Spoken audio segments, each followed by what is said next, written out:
Welcome into the Hustle Show pod right here on the Wager Talk YouTube channel and Instagram channel. I am Drew Martin, joined by Adam Trigger, CT Bets, Kelly in Vegas, as we are talking some NFL playoffs and college basketball as well. Who knows? We might get into some other things as we are brought to you by Viva Tequila Seltzer, vivatequilaseltzer.com. Use the promo code HUSTLE20 at checkout. It takes 20% off your order. Belief is to live long, live well, and live it up. Hashtag Viva Up. Grow up, drink tequila. Check them out. vivatequilaseltzer.com. Check out wagertalk.com as well, guys, as we got games coming your way. But going around the horn here first, welcoming in the panel, Chris Thurston at CTBets16 on Twitter. CT Bets, it's been too long. Welcome on in, man. How you feeling? Drew Martin Bets, I'm doing great. I feel as though I don't even know you anymore. We never get to chat. You left all the group chats, so I feel like we're not connected. I used to always know what you were up to when you were taking a nap, when you were watching a late night game. Hopefully we could get reconnected, but I miss you, buddy, and I'm doing great. Happy divisional round weekend to everybody. Yeah, sorry about that, CT. I left, about 3 weeks ago, all the group chats I was in, and who would have thought? I started winning some more bets, and therefore, I don't know if I'm going to head back into them anytime soon, man. I've been seeing a little bit clearly in the betting world, so going to try to. Fair enough. It's not broken, not fix it right now, man. But hey, who knows what the future brings? Adam Trigger, one of the guys probably in the group chat. He was always very active, bring good insights. Check him out on Twitter at TopFlightSI, wagertalk.com. Trig, welcome in, man. How you feeling? I'm good, Drew. Maybe I need to leave all my group chats if that's what works. But I did get a nice win on East Tennessee State last night.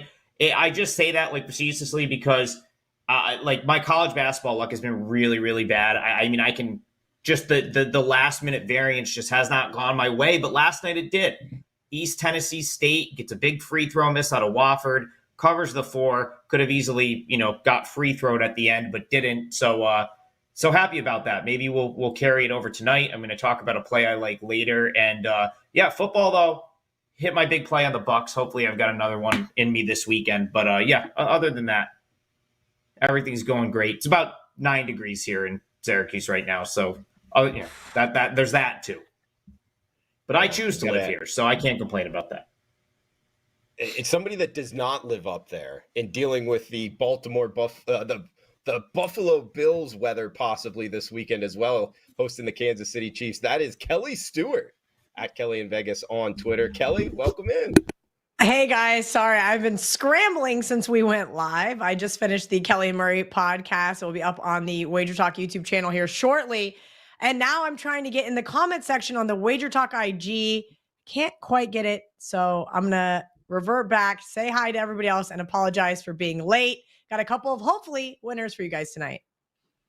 Let's get into some winners for sure. Our leadoff hitter here for the night, Chris Thurston, CT Bets. I heard you talking before we went live, man. You got some action ready for divisional weekend. What do we got teed up? Yeah, a couple games in divisional round weekend here, Drew, and we'll start with the last one to go here, Sunday night.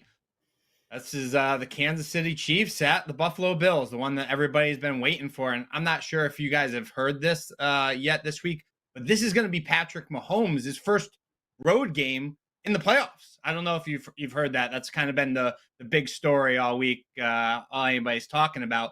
Also, Patrick Mahomes has nobody to throw to. Nobody could catch the ball. Kelsey hasn't had a touchdown in 7 games. Taylor Swift is bringing this team down. How the hell could they win this game? They have absolutely no shot. They shouldn't even play the game, Drew. Why are they playing this game? I don't understand it. I'm being a little sarcastic here. I think the Chiefs defense is a little underrated, Drew. They didn't force a ton of turnovers this year, but they have been a beast in the red zone, and it's a very strong, healthy D for the Chiefs right now. I think Coach Fatso is going to be able to take Diggs out of the game, contain him. Like Allen, I know he's been great as of lately, despite all of his turnovers in the regular season, but I think he's going to be under some pressure on Sunday and could go back to his old ways, what we saw in the beginning of the season, make some mistakes. The Bills' injuries on the defensive side of the ball is just too much for me to look to pass here. They stand out in a big way. I know this isn't the same Chiefs team, but I think 15 finds a way to put some points up in this game. I'll play on the Chiefs plus 2.5.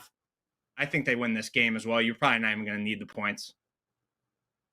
All right, CT, a little turnaround. I thought you were going the other way with the way that you set that up, but a big one to end it in the divisional round for sure. Adam, Trig, what do we got for divisional round?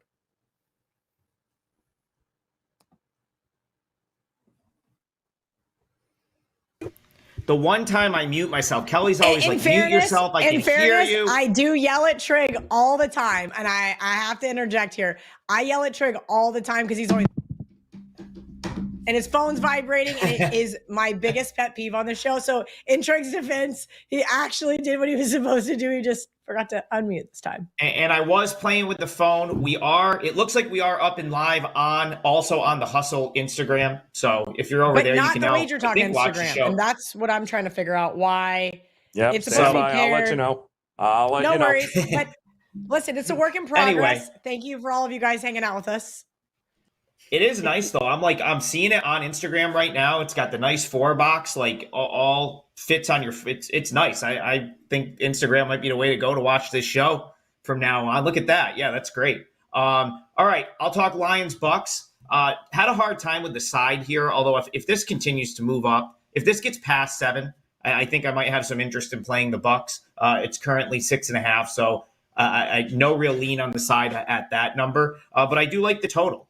I don't know how it was possible that both of these stayed under last week. The Lions had 38 points in the first half of their game.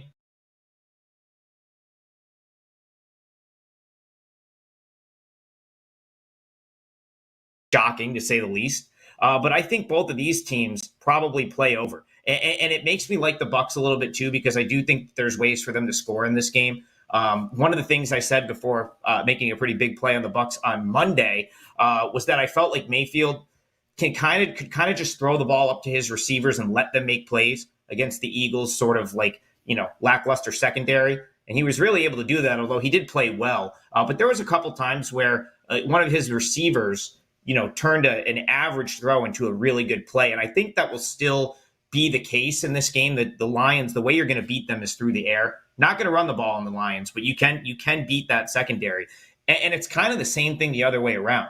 It's going to be tough to run the ball on the Bucks, but they can be beaten over the middle and they can be beaten down the field as well. So I think you're going to get a game that's got a lot of shots downfield, pass plays. Like, this just doesn't feel like the game that's going to have the 8-minute drive that ends in a field goal to me. I think you're going to see both of these teams taking shots, and it's going to be, big plays, quicker plays, and more scoring opportunities.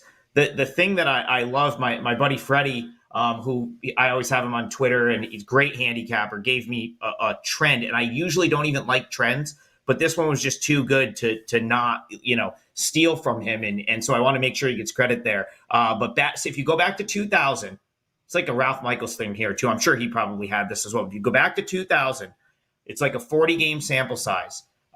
Teams that played during the regular season that have a rematch in the dome, rematch indoors in the playoffs, the over's hitting at a 67% clip. And if the total was 5 points or more off of the regular season total, in this case, it is 43 up to 48.5 now for this game. It's hit at 87% of the time. So I thought that was really interesting, but more or less, I see both of these teams having a hard time getting stop after stop. I think you're going to see big plays, shots downfield, and for that reason, I think, and also the number's a little low because both of these teams could have went way over their total last week and somehow didn't. So yeah, I don't typically love a total, but this is probably one of the strongest total takes I've had all season. So I like the over in this game. And I may even throw it on my card. I usually don't give out totals, but maybe this one will make it. Totals trigger in with it, guys. Good breakdown there, Trig. Sweet little Pitt sweatshirt as well. Speaking of totals in the NFL, I'm going to follow that up with a under in the Houston-Baltimore game. Going a little bit kind of, at least I believe, against the grain. We get 27-degree weather, 20-mile-per-hour winds with 40-mile-per-hour gusts projected in Baltimore Saturday afternoon. And guys, I did a lot of research today, just kind of proprietary research here. And look, week 1, these two teams played. It was Baltimore 25, Houston 9. It fell 10 points under the closing total in week 1. Now, I broke down Houston's schedule. First off, they have one touchdown their last 9 quarters in open-air stadiums. They play an Energy Stadium where the national championship was, where they play all their home games, a dome. They played in 11 domed stadiums for games this season, just kind of the way that their schedule worked out. They played a lot of away games in domes as well. They only played 6 games in open-air stadiums. And in all of those games, my roommate in college, he's a pilot, and he gave me this website where you can go back in time and see the airport weather, how much wind, how much rain. In all 6 of them, there was no rain and less than 10-mile-per-hour winds in their open-air games. It was Tennessee, New York Jets, Cincinnati, Carolina, Jacksonville, and Baltimore. Now they're going up against the number 1 scoring defense in the NFL, 27 degrees. 20-plus mile-per-hour winds. I don't think this is something the market is fully kind of in tune to here. This time in the NFL playoffs, it's a very sharp market. You kind of got to go off the beaten path a little bit to try to find an angle. That's what I'm trying to do here, guys. I think Baltimore takes this game a lot similar to the week 1. Maybe something like 23-10, something in that nature, 24-13. I think it stays under 43.5. There is 44 out there. So high water mark under 44, Houston and Baltimore for my big game breakdown. Kelly in Vegas, 4 of 4 here. What do you got for big game breakdown? I wanted to go to college basketball, but there was nothing that I really loved tonight. Slight lean towards Michigan in the first half. CT and I had that one on Monday. He liked Michigan over Ohio State. I said I cannot trust this team for 2 halves of basketball, and that is still how I feel about Juwan Howard and the Wolverines tonight. So if you like Michigan with me, take the 1 in the first half. But I am also going to just stick with the divisional round of the playoffs. And Trig sent it earlier, and CT was like, what the hell are you guys talking about? Bang, bang, Niner gang. I know this is a lot of chalk for me to lay, and I can confirm John Murray just told me that a group did take plus 10 with Green Bay, and that is why the market is at 9.5. And understandably so, right? Green Bay looks like they hit another home run in the quarterback position. Jordan Love looks awesome. Aaron Jones over 110 yards, 4 games in a row. The defense, 2 pick sixes last week against Dak. I mean, what else could be going right for this Packers team? Well, now they face one of the most physical teams in the league, and that is the San Francisco 49ers. Had a week to heal all of their wounds. I have a feeling this one could get really out of control. So laying the 9.5 is not something that really bothers me. You guys kept talking about all the unders that you liked. This is the lone over that I like this weekend. I think this could be a game that, San Francisco runs away with it. Could be a 41-21 type final. I would not be shocked in the slightest. I know that Jordan Love is not a rookie, but he is still making his playoff debut as of last week. Some of these guys get a little tape on them from these defensive coordinators, and next thing you know, these defenders start to swarm on them. I thought he would be sacked more than 2.5 times. I put in my better picks lineup last week. He got sacked right out of the gate, and I was like, let's go, flag thrown. And it was like his offensive line just was a fortress last week. I don't see them matching up well with the defensive line from San Francisco. I think it could be a very long day for Jordan Love, especially if they're able to shut down the run from Aaron Jones and force him to have to make some big plays. So I'm going to lay 9.5. Bang, bang, Niner gang. Good breakdown there, Kelly. Hey, follow-up question for you. I've heard some people talk about, rust for the bye week with the 1 seeds, and I guess Baltimore resting some players last week. Does that worry you at all? No, and I think that is something that we always do talk about. But I think this Niners team is a little bit different given what happened to them last year in the playoffs. I think they took this bye week and said, okay, we're going to nurse some of our battle wounds, and we're going to prepare very well for it. Because if you remember, Brock Purdy got hurt versus the Eagles, and that was about all she wrote. He had to go back out there hurt because even the guy that came in for him was hurt. So it was just one of those tough scenarios where I think this year this team is just hyper focused. They went through their kind of cold streak, if they will. I don't know as far as that goes, Jonesy. Packers first quarter, maybe it's 7-7 right out of the gate. but I do think the Niners will pull away, not only in the first half, but for the entire game. Yeah, strong team there. Did you see their plus 180 to win it all?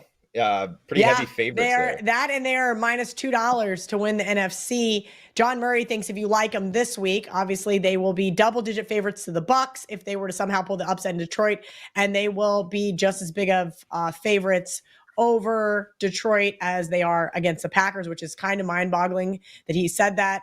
I said 7.5. He said higher. I said, okay, then. So maybe if you're that type of bettor, you like to lay $2 for them to win the NFC. He thinks it's a good line.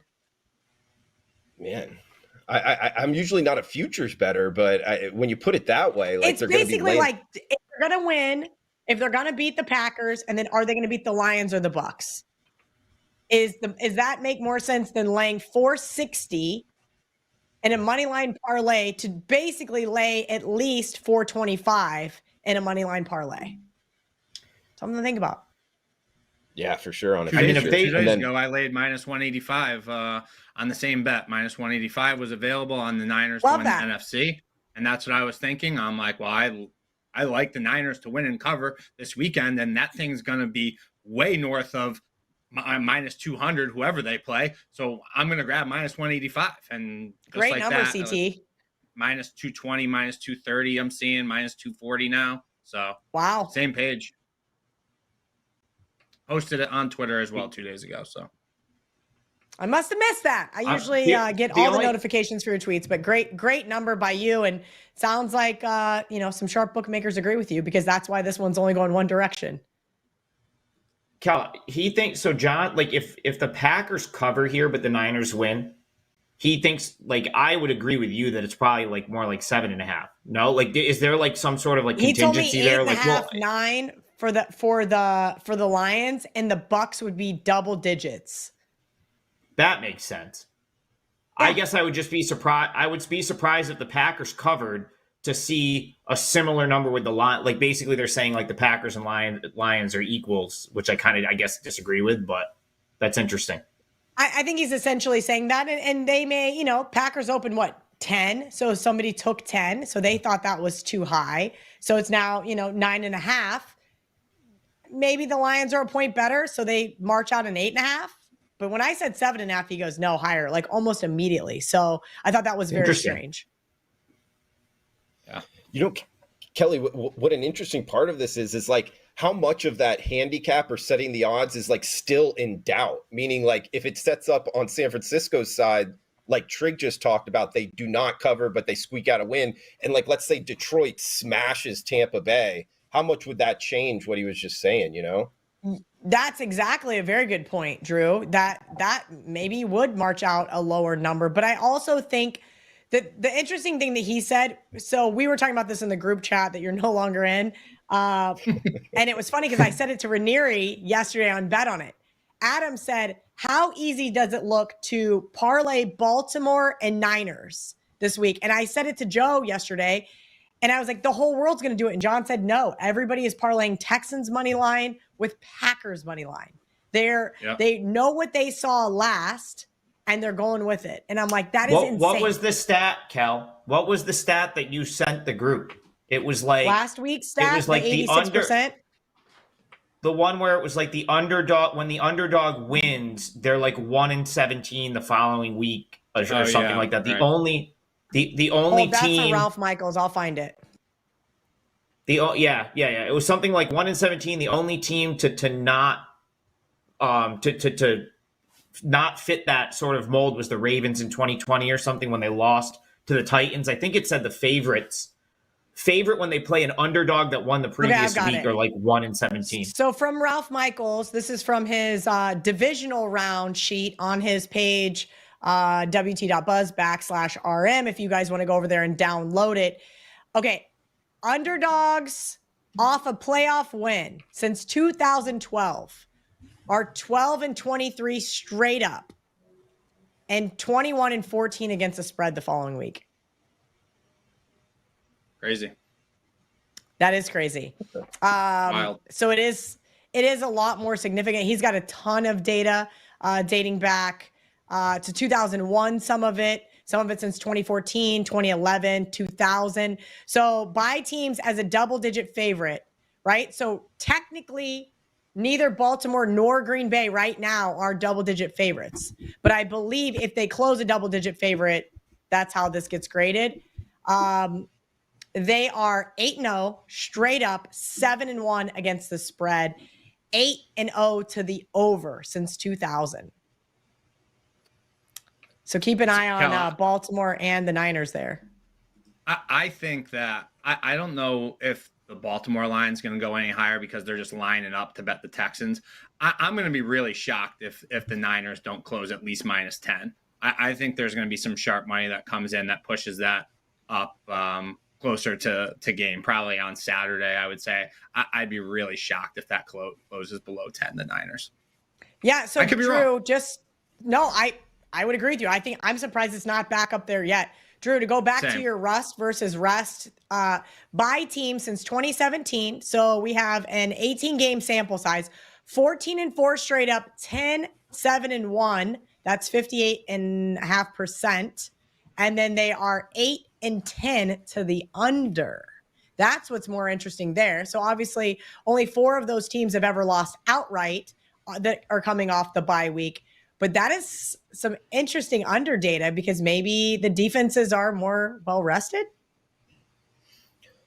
Well, in with more time throughout this NFL season, the more preparation time, like teams off of bye weeks facing each other, was like a huge under trend. I know that. So there might be something there. And Kelly, bringing in these teams off of a bye, what the NFL playoffs changed, I think it was 2 years ago, right? Where there was only one team that gets the bye instead of 2.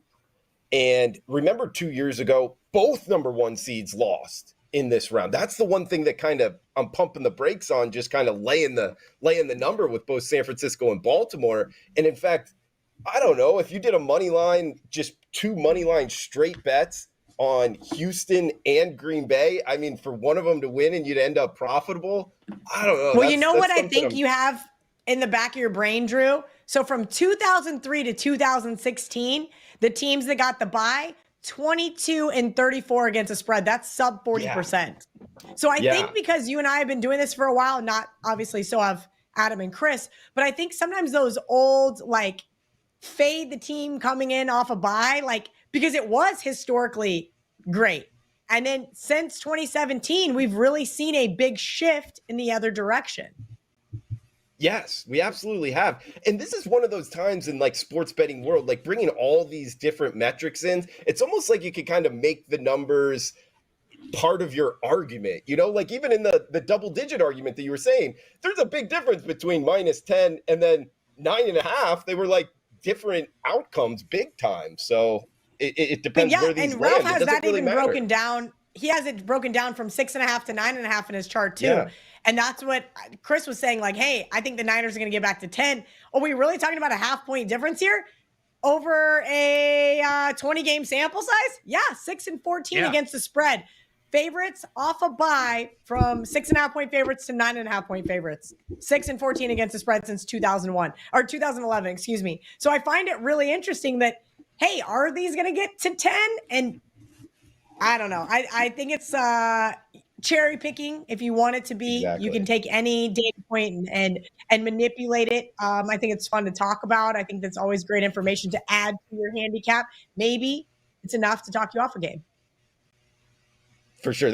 That's very well said, Kelly. It happens in sports bet. It happens like talking about the stock market. People just kind of like pick and choose little stats that they want for their argument. So it's a lot of it going on right now. And I mean, it's good discussion. We'll see if it brings winners. Anybody else want to throw anything out there before we get to best bets? I think Trig needs to we announcing the winner for last week, and then we're going to run another one too. Yeah, so last week we did a contest, pretty simple. I guess simple. Wasn't very simple because only one person got it, but pick all 6 games against the spread. You basically have to hit a 6-teamer, so definitely not easy to do. I had the Twitter handle right here. So as far as I know, we had one winner, which means we had one winner if you followed the instructions. So Baseball Mike 417, he's on Twitter as Sports Resurgence. He went 6-0 against the spread. He wins the Viva 8-pack. But if you went 6-0 and I didn't see it, it means you didn't quote tweet your response.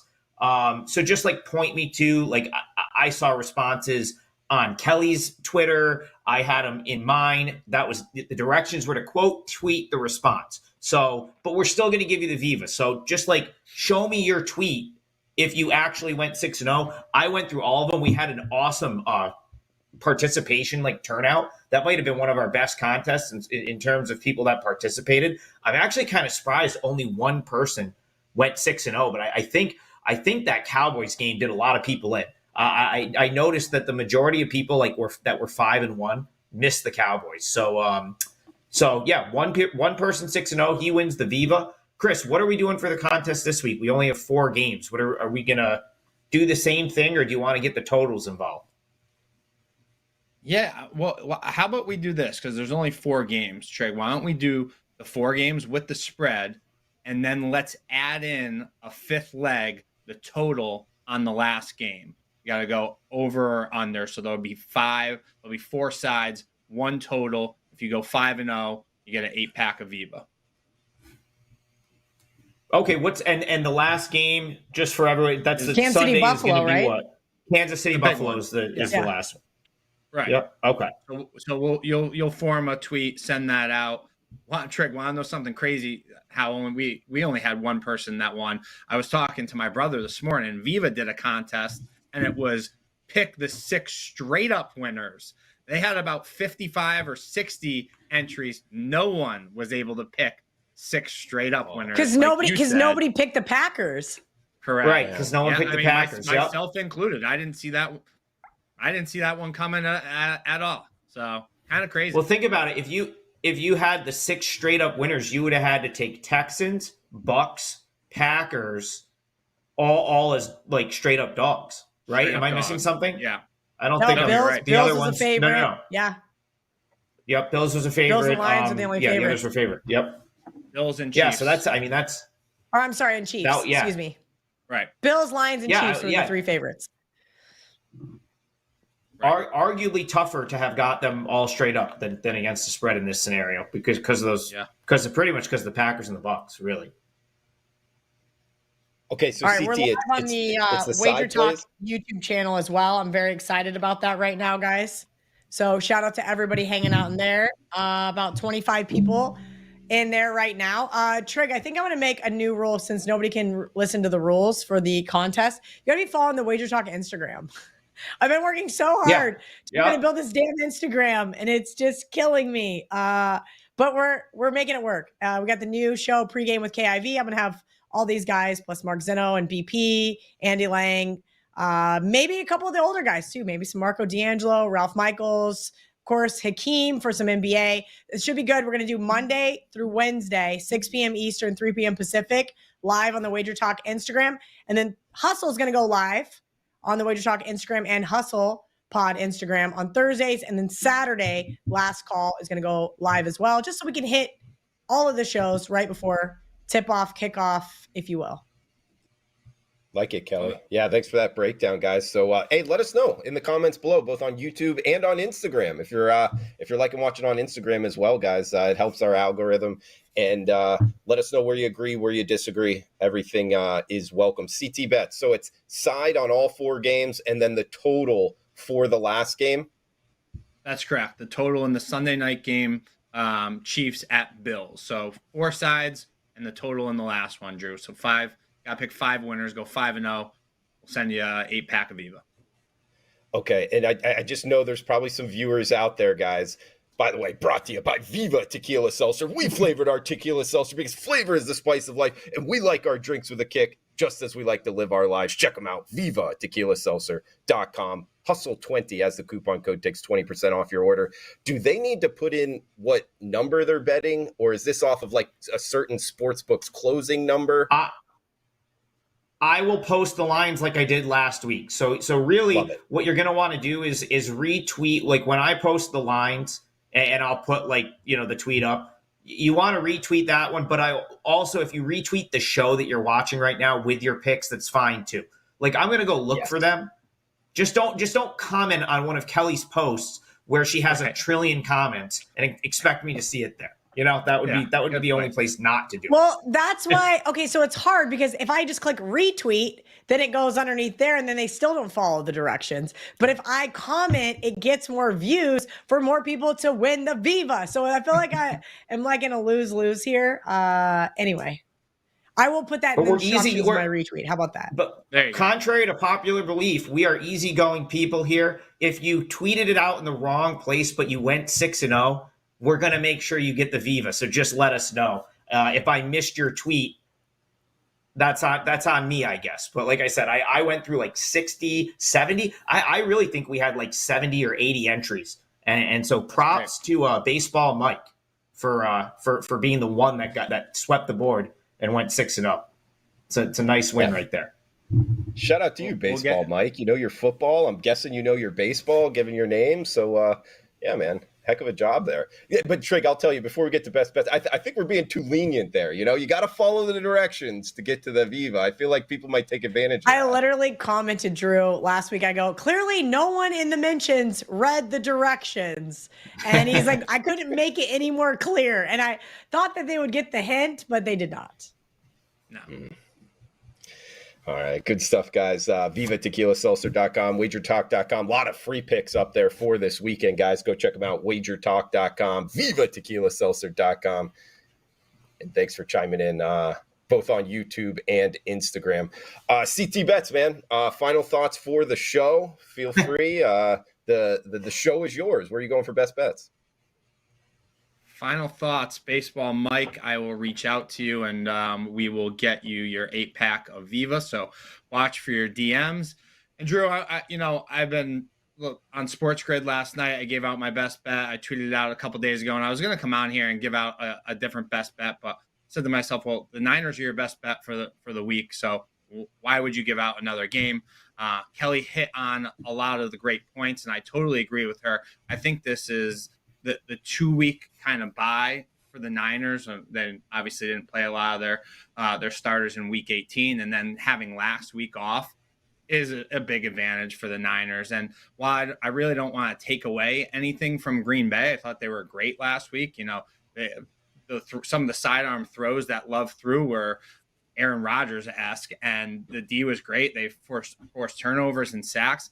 I just think this is going to be too tall of a task for Green Bay to go into Santa Clara and get the job done here, let alone get the cover. I know Purdy has struggled a little bit down the stretch, but I think he's the guy for this offense, and Shanahan has built this offense around him.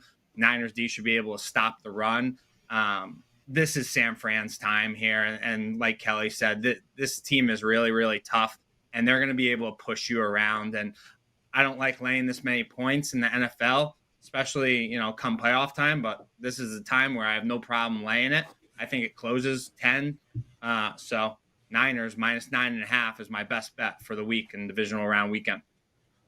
Okay. Yeah, guys, 9.5 is widely available across the board. Looking at the Wager Talk live odds screen right now. So CT Bets going with the Niners minus 9.5 for the best bet. Adam Trigger, WagerTalk.com, at TopFlightSI on Twitter. Trig, final thoughts for the show. Where are you heading for best bets? Yeah, so if you're over, again, we're on Instagram, and I posted a question in the Instagram chat and just said, if anyone's got any college basketball questions, let me know. And then I X'd out of the Instagram and realized that I couldn't see the responses. So I don't know if anyone actually responded. If you have questions, throw them out. I will rapid fire them really quickly. But while we're waiting for that, I'll talk about a game that I did play. That'll be my best bet for the show. It's UMass Lowell. I played this morning on the money line. It's moved. I would still play this at -3. They got Kubale back 2 games ago. He is he's probably the most important player to their team in this conference. Maybe, one of the most important players to their team in the country. And I think he's going to, they're going to take the reins off of him a little bit tonight. For 2 games back after like a 2-month injury hiatus. He really didn't play much. Last couple games, he only played like 12 minutes. I think he played 16 minutes last time out against UMBC. But that was 5 days ago. And this is his 3rd game back, and I think they're going to kind of unleash him tonight. for his usual workload. And that really, really helps them against an Albany team that I still listen. Yeah. Do I hate on Albany? Yes. Sienna's the better school in the Capital District. They'll always be little brother to us as far from a success standpoint, but they've been really good so far this year. Much better than Sienna's been. Very good start to the season for Albany, but I think we're going to see some regression from them. And this is a tough matchup because they don't shoot the ball nearly as well as they did last year. Gerald Drumgoole transferred to Delaware. He's been awesome at Delaware, and that's really been a big loss for them.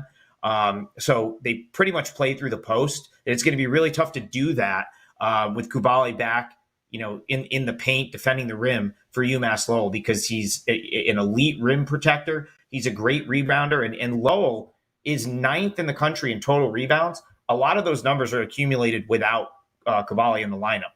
And if you go back to the beginning of the season when he was healthy, this team beat Georgia Tech. They lost by 2 to Arizona State. Some really impressive results for them early in the season. I think UMass Lowell is the best team in the America East. I think they're better than Vermont this year when they're at full strength. So I kind of think you're getting a bargain at such a short number here. So I like UMass Lowell. I would lay it. You could play the money line too. It's a client play for me. And I don't know if anyone had questions about other plays, I can answer them quick before we get off. But UMass Lowell is in a good spot tonight, in my opinion.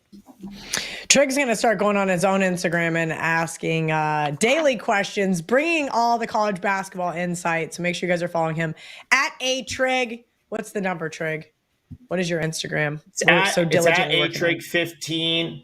I never was, I've never really done much with Instagram. I've probably posted like 3 pictures ever. But Kelly wants me to be on Instagram more, so I'm going to start going live, and I'll just take college basketball questions. So if you want to hear about a game and you see me on there live, I'll probably have an answer for you. That's going to be my goal from now until March, to just be available to answer as many college basketball questions as possible. And I'll be at games all weekend. So. Well, let's stop losing dogs in overtime, except I've had like 4 outright favorites in overtime. It's been quite incredible. We're finally seeing some regression to the Rainbow Bridge. On that note, hopefully it starts to turn for Adam Trigger. I'm cheering for you. We're all Thank you. I appreciate that. You've just been on the right side of the bridge, Kel. Someone took a bad beat on like TCU, right? Like someone's been on the wrong side of it. But that's the nice thing about having a favorite, though. I can't believe, I know CT had the over in that game. I can't believe going to overtime, that over still didn't hit. It was the ugliest basketball game offensively. It was frustrating from a fan perspective, frustrating from a betting perspective. This basketball season, BP said it last night on the pregame show that essentially he doesn't want to bet road teams right now. He's like, I'm out there cherry picking some home teams, and he gave us LSU as a winner last night, so that was nice because right now some of these road teams, it's like they turn into a pumpkin down the stretch. Well, Kel, that's where I think I can help out because I've now been to, by the end of this weekend, I'll have been to like 40 something different venues. They're not all equal, right? Like they're not all equal. They're some of them are very hostile. Some don't have much of an atmosphere. And I think if you know that and you know which ones do and which ones don't, you can feel more comfortable betting a road team. Over under in the Michigan game, that would be, man, I gotta find it on my screen. I went to Michigan State initially, and that's already started. 153. What's the rotation numbers there? Like 799, 800. 799. Oh, Illinois, Michigan. All right. I'm not, again, it extends to college basketball. I'm not a huge totals handicapper. I don't really trust my read with totals. I will say this. I think Michigan is god awful, and I would only bet against them. I said that prior to the season. I thought they were a bottom 4 team in the Big Ten. I still think I'm right. I know that, they could potentially turn it around at some point. I know that they're home here. You want to talk about home atmospheres? This is a perfect question. I promise I didn't set this up. Chrysler Arena in Ann Arbor. It is a beautiful venue with a terrible crowd, terrible atmosphere for a Big Ten type school. It's just not, like, I was there last year. They had number 1 Purdue in the same spot, 9 o'clock on their home floor, and it was a weak crowd. And someone told me, "Hey, you know what? Michigan's just not much of a basketball school. They're a football school first, they're a hockey school second, and they're a basketball school third." And I kind of believed that after that crowd, people were, they just kind of sat down. One of my buddies calls it a wine and cheese crowd, and I couldn't agree more. It was just not that hostile. So I That's dinged interesting Michigan you say for that, home. Trig, because I'm looking at Ken Palm just because I like to look at his college basketball ratings, because you're right. I've only been to 25 venues, maybe at the most, right? He has them as 62nd in Division I, 3.5. So you wouldn't give them I guess, 3.5 points for a home court, is what you're telling me. Absolutely not. I think I think some of that's based on Michigan having just really good teams for years under like John Beilein, and that run where, like, of course, like, listen, if you're a really, really good basketball team, you're probably going to win your home games. But if we're talking like getting extra juice from the atmosphere, I don't think that Ann Arbor does it. And this Michigan team is not a good basketball team. So, I would not. I think the line's a little short. It is a weird line. I don't know. CT's pretty good with Michigan hoop. Like, he played him the other day. Would you go against them here after cashing with them against Ohio State? They got so scary in the second half of that game. They literally let up an 18-0 run. They were up 16 and all of a sudden down 2. Something like that. Up 12, then down like 4. It was ridiculous. I'm like, oh my God, here's exactly what Kelly was talking about again. She cashed in the first half. I'm going to lose this game.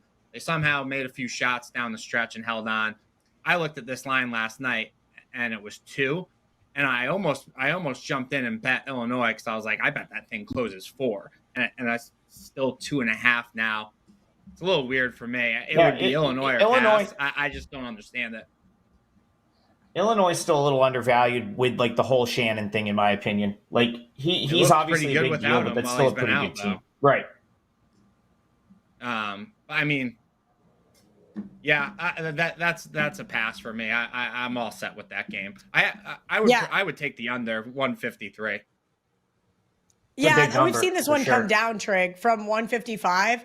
I think that's probably somebody far smarter than myself thinking that, hey, maybe Michigan looked a little bit better against an Ohio State team that has just been absolutely atrocious on the road this year. I could see this one being a little high, but also maybe Michigan's defense kind of comes to play against a really scrappy, physical Illinois team. We'll see kind of how it's playing out. One of the questions on the screen, though, was asking you about Washington. We were opposite the other night, Washington, UCLA. I do not trust this Washington team for, the second game in a row, or is this the third game in a row here? Over Cal -1. Washington is up to a 2-point underdog. I lean Cal in this one. What are your thoughts here, Adam?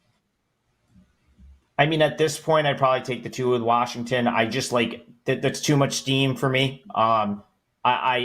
These two teams are not like I'm just not dying to back Cal, and now where the number is currently, I'm not dying to lay 2 with them when I could have got +2 with them, and I make these teams my problem. pretty similar. So somebody asked me what I like to look for in college basketball teams, and one of the things I really enjoy most is teams that make their goddamn free throws. And this is not one of those teams. They just don't. They are not disciplined enough to make an actual free play. They struggle to get boards, which is really frustrating, and they tend to turn the ball over a lot. You were on UCLA on Sunday on the opposite side of me. I just can't really trust this team. Again, back-to-back road games. I think it's a lay it or don't play it situation.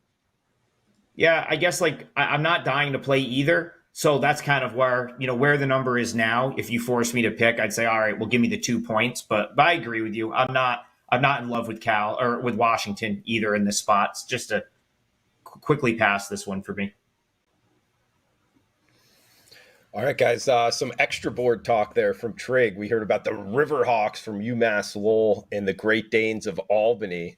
I like that Albany kind of mascot look there, Trig. They kind of that's Damien the Great. It looks like my dog Reese, a gray like pit bull looking dog, and he goes, "They're Great Danes." I was like, well, some asshole cropped her ears, so her ears look like that. I was thinking, Good man, point. you're That's going with like UMass Lowell. That's a scary looking dog you're going up against. But you brought up some good reasons, man. The minus 3 is available out there, guys. A lot of shops showing -3 in the hook. I'll stay on the extra board for my best bet here. UNC Asheville and Winthrop in the Big South. The total's at 148.5 here, guys. I don't think it's high enough. Winthrop has been cashing to the over. Their last 3 tickets all to the over, and UNC Asheville cashing 4 of their last 5 to the over. If you look at these two teams' offensive and defensive metrics, both of them much better on the offensive end. And the Big South Conference, something I like to watch and have had success in the last couple years is like how they're calling fouls in each conference, because the referees kind of move around in this conference.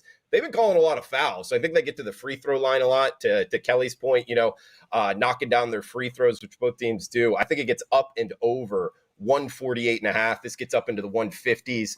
And last note here, 5 minutes until tip-off. So we've gone a little long on the hustle. So really for the live viewers here, up and over UNC Asheville and Winthrop, 7 p.m. Eastern tip here. That will be my best bet for the show.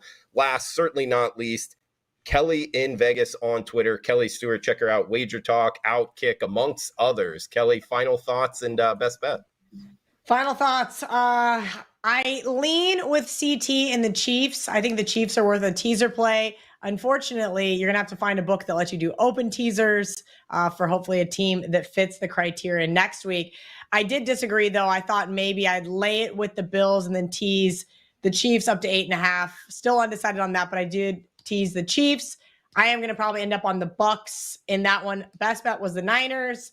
And that's really all I've got. Baker Mayfield from my good friend Andy, over 253.5 yards. I like that one as a really great prop bet. And of course, Rachaad White over rushing yards as well for this weekend. So look for those in some of my lineups. It's really about it. I have a couple of games circled tomorrow night on the hardwood. Looking at laying it with Colorado State. We'll see what that one opens up tonight in the overnights. If it's under 8.5, I'm probably going to be on the Rams there. And then, of course, back Saturday with a ton of college basketball games. Look for me to be backing those ranked teams, those ranked teams catching points once again on Saturday. Those have been really profitable in the month of January, and we're going to keep them rolling. Kel, your boy just got back from Moby Arena in Fort Collins.